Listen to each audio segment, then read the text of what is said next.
I've been rather surprised by the level of attention my last video got on Saccharine Pale. Thanks to you guys watching that video, I took a second look at the game and boy howdy did I miss a ton.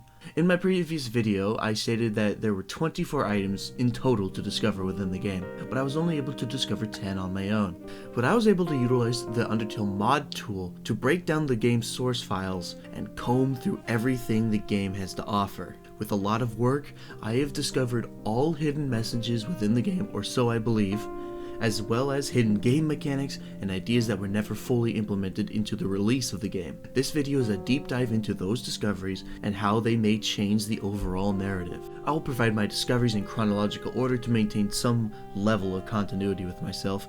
My research began with the alpha version of the game, found on itch.io. The game itself is incredibly simple though. It only has 2 functional areas and they serve as a combat testing area, with the fox in the larger room and the flower in the smaller room respectively. On top of that, the alpha version also begins with a lore dump just like the original, and what the story provides may be a bit helpful in understanding the overall picture. Each year, in respect to tradition, a special competition is held during the Clan Run Covenant Harvest Festival. The champion is bestowed a rune glaive, the coveted right to ascension. The champion climbs the trunk of the heaven-piercing oak, vanishing up into the thick canopy of clouds. It is said that the champion passes into the next life, becoming a glorious light of paradise. No one has ever returned. This seems to be a more boiled down version of some of the ideas that I found in my last video. The idea of ascension and becoming the light. That's something that is said at the beginning of the official release of the game. You are this braided light or whatever. And something interesting I was able to break down recently is this word Brackenweld Warner. This is something that shows up on the developer's Steam page and actually holds a potential secret meaning. So as we know from the last video, the world that we're in is the Pale. So the world of Pale and this subsection, the Borderlands called Brackenweld Warner. This themselves don't exactly mean anything. In this case, if we break down the word bracken refers to ferns, and the other half of the word denoting a forested or wooded area. So, along with the meaning of Warner, meaning guard or protector, it can be assumed that the word Brackenweld Warner probably means something like protector of the forest. If you're familiar with the original game, the entire world is basically this woodland forest area, the grassland with massive trees and ferns everywhere. As per suggested by this user here that I talked about in my last video, the Undertale mod tool is actually able to just break down anything that uses GameMaker just by importing its .data file. And we're able to see some very interesting things in here. Guns, basically. We see this sprite of like some form of double barrel revolver here, and even down at the bottom here we see some form of dual-handed, God knows what this is, some form of bullpup rifle, including crossbows, along with some very interesting textures. A lot of these I can only assume are the backgrounds for some of the images that would be found when you collect the boxes. The one that I personally enjoy is this one here of presumably your character holding its sword looking out across this dark horizon with that iconic blue moon, along with God knows what this is. Even here we see like a reloading animation as if it was going to be used in the original game, but all of this seems to be scrapped content. And just by scrolling down a bit, we see some more interesting information, including here we can see the titular fox along with all the sword sprites used within the game. And if you go down one even more, you see what seems to be versions of effects that might have been used. Roused, torpid, observant, invested, entranced, and enraptured. I never saw these things in the game. The only one that I could think of is when you're stunned, it tells you that you've been stunned. So perhaps there was an attempt at one point to add more and more effects to the character at some point. And here's something I also can't explain. Perhaps it has to do with some of these status effects that were dropped from the game. Something like Embedded Sound 92 says a very recognizable word. Observant. Who knows what this means and why is it so evil sounding? We have no idea. Along with that is some sound effects for guns if the creator ended up implementing them in the first place.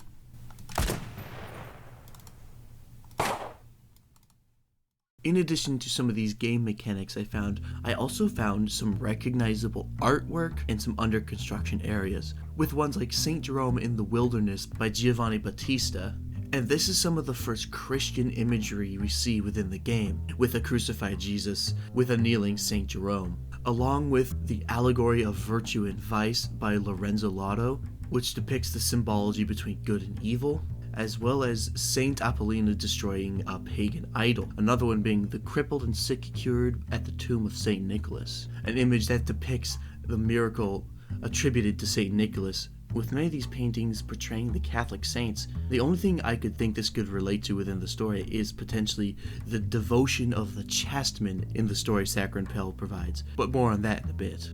With the final one being Quintilla Ficietti, but none of these images I ever saw within the game themselves, they're just hidden within the files, so I have no idea if they have any form of relation to the story whatsoever. So along with a lot of the sprites that I've already shown you, I found all 24 fragments of the story that the developer put into this game. It's my understanding that you aren't able to obtain all of them just by playing the game itself, and going through the game files is really the only way to see all of these. So there are basically three major characters that are told in the story: Lord Hammond, Nechteshoff, and Autolachana. Starting with Lord Hammond, he's this central kingly figure, someone seemingly of power and a virtuous leader despite what ends up happening. He makes three promises to his people that he knows he cannot keep, and they are described as one being foolishness of youth, another neglected, and the third was entirely his fault.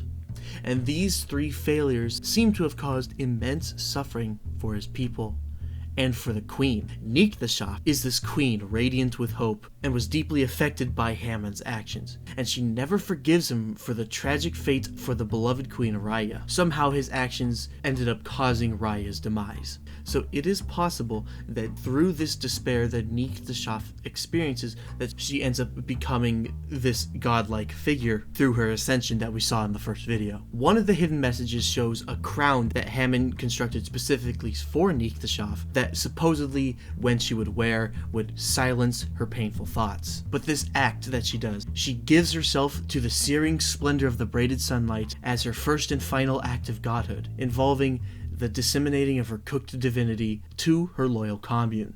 And so her people, the chastmen, are this group who repress their carnal desires in some form of vain attempt to protect their lineage. And one of the images is called the girdle of the chastmen. They uphold this view of celibacy, and this girdle of the chastmen symbolizes all of this. Paradoxically though, this rigid adherence to this sentiment is what causes their extinction. The thing that they practice in the attempts to protect their future generations is the thing that ends their future generations, because they're stopping all form of procreation. And so the named character of this chastman of interest is Autolachana, who receives special attention from the caste Lunar Masons. This is the only time these Lunar Masons are even mentioned. In exchange for his vow of celibacy, he self-mutilates himself as some form of atonement, and this was an attempt to cut off his despair. But as he grew increasingly distant, drowning in rumination of what could be and what could have been, in Autolachana's grasp, we see that he loses an arm and replaces it with something of metal, as well as the treads of pariah, symbolizing his disgraced status despite his extreme penance. And the message from Vestiges of Betrayal shows the severed ear of Hammond, the king, and the severed tongue of Autolachana, his three broken promises. Autolachana takes it upon himself to punish the king and then sever his own tongue as some form of penance. This implicates Autolachana in a direct violent act of retribution or self-punishment against Hammond. The head of Hamtorfazi. The fourth promise has been made. The head of King Hammond, as it was when he died, has been assembled. When all three sects are found, the relic is created automatically. The fourth promise has been made. I promise. Its empty eye sockets seem to gaze regretfully into the distance. So we know the ultimate end of King Hammond, and this supposed fourth promise was made. When the three sects are found, the relic is created automatically. There are three portions of this story, but only 2 of 3 of them have been found, because the other one isn't in the game files. This is what I mean when I say the game technically can't be completed. Betwixt a thrashing downpour, pallid echoes betray intentions. Hollow shadows stain the light, cold reflections. Petrify a spark, a flux of suffering. The veil of God crashing down, stake the earth to deliver us home. This short little poem describes a spiritual decay where suffering is constant and never stagnant, and this illusion of the divine, quoted as the veil of God, has collapsed. And there's some form of desperate search for a home. But how this game describes home is rather petrifying. In my first video on this, I talk about the strange diction used within the story, and in my comment section, someone actually made a really good point. They were able to connect the dots with theosophy. This was the first time I was hearing about it too. Theosophy was a movement found in New York in the later half of the 1800s. It was established by one Helena Blavatsky, a Russian mystic and the principal thinker of this movement.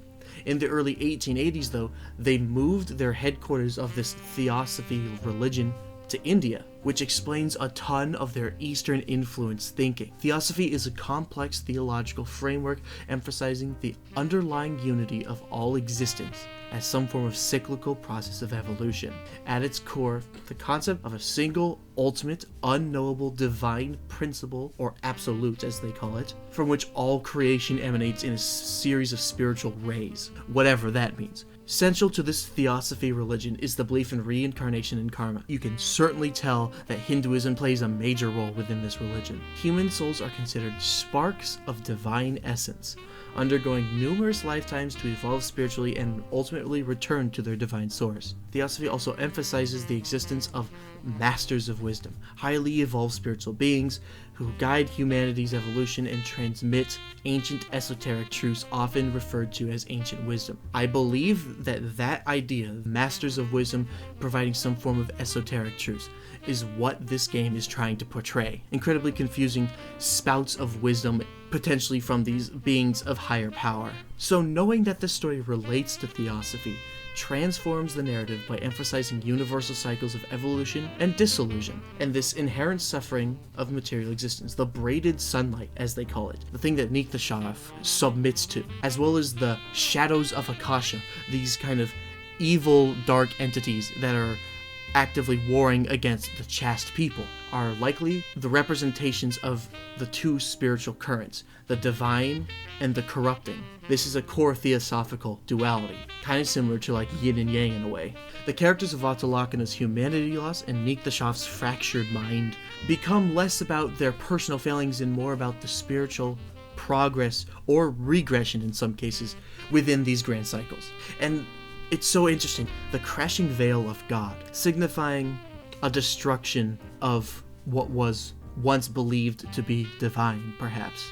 And so this home implies more of something along the lines of absorption back into this absolute, this everything that was, is, and has been, rather than a personal salvation like you see in Western religions. So as we all know, the game was built incomplete. There are three major elements that are supposed to tell a full story. Not all of them were put in the game, potentially on purpose. But we do have the two images that I believe would appear if you were to complete the game. Two halves of a whole, ravenous for perfection, grasping at every fragment of splendor in reach. One whole of two halves, feasting upon dread, three pathetic wretches, all slaves to the gentle void. So once again we see this dichotomy of the two halves of a whole, the braided sunlight and the Akashic shadows perhaps, and even the remnants of humanity struggling against these forces. The line, three pathetic wretches, all slaves to the gentle void, could be referring to the three main characters we see within this story, Lord Hammond, Nikhtashov, and Autolakana. And finally, end of death, a sword of pallid flame that turns the ones who know of life and death. The sword of pallid flame may suggest of a weapon of immense power that transcends the boundaries of life and death, but more than likely, this first word that they use, sakgase. When I tried looking it up, the closest thing that we could get is something that means dead end, cul-de-sac basically. So, the end of death. It implies a definitive conclusion. In essence, the story portrays flawed leadership and messed up sacrifices and practices, and this ultimate descent into this fragmented desolate existence. And so the characters that are described are caught in this web of their own making, influence and power, cosmic entities, and leading to a loss of humanity and existence as it was known. But I don't think we should end there. I want to end on an incredibly powerful poem, one that I discovered very late in my research. So when the bonfire of passion has become naught but ember, blister the pouring wound of a sundered self, for to slay that which you despise is to remain an oozing fragment, and to neglect the spectre is to impel a festering infection. Embrace the sublime cruelty of the briared path. Walk it gently, even as the thorns rake your flesh. For word is cheap, flesh is weak, and the thorns do rake. To make sense of this, when your motivations are gone, you have to face the deep pains of your broken self. Trying to get rid of what you hate won't make you whole. You'll just stay damaged. If you ignore your inner problems, they will only grow worse and cause more pain. The only way is to embrace, quote, the sublime cruelty of the briared path. Basically meaning that you must accept the tough, painful journey and keep going. It's a harsh truth when you hear, words are cheap, flesh is weak, and the thorns do rake.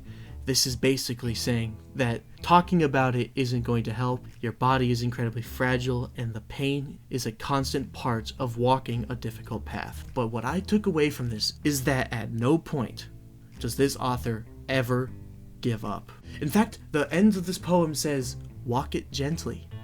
A lot of this game focuses on pain and suffering, which is probably a cry out from the author's personal experience. But through all the pain, they don't give in. This poem, while bleak, may be a call for perseverance, rather than succumbance to pain. From an outsider's perspective, this story could easily be perceived as one of endless hopelessness. Things like the cyclical nature of existence and the themes of betrayal, loss, provide a clear picture of what it's like to live. But through all of it, nowhere does it tell you to give up. Saccharine Pale's view on the end is incredibly disturbing, highlighting a journey of endurance towards an ambiguous, non-redemptive cessation of being, which is all just a big way of saying the big nothing at the end of life. But even with a bleak, briared path, potentially leading to this ultimate disillusion, we are told to walk it gently. I left something out of the original discussions page from my first video. The developer actually made a response to people's dissections of his work. And here's what he says. Sorry for leading you guys into the shadowlands of my imagination. The Saccharine Pale bears grapes too sweet with wrath. Unfortunately, there is little to see here but half-forgotten dreams and the vestiges of slain demons. But what would one do when there are no more demons to slay? Punch down upon foolish crustaceans? I have forsaken my sword for a plowshare, and in time we shall all feast upon good grain, fresh vegetable, exotic spice, and sweet fruit, rather than the rancid remains of devils and creatures of night. You will see me again, I promise. I will provide you all with a map to the river someday. It is a sublime place. I can hardly wait to show you all. For now, wait for it atop the tree upon the hill, just a bit longer. Melodramatic crap aside, thank you. I will not forget this. My work is far from done, but this chapter has ended. I hope you can find the silver lining like I have. I believe it's important to do so we do not accentuate our own suffering. Have a good day, y'all, and I'll see you next time.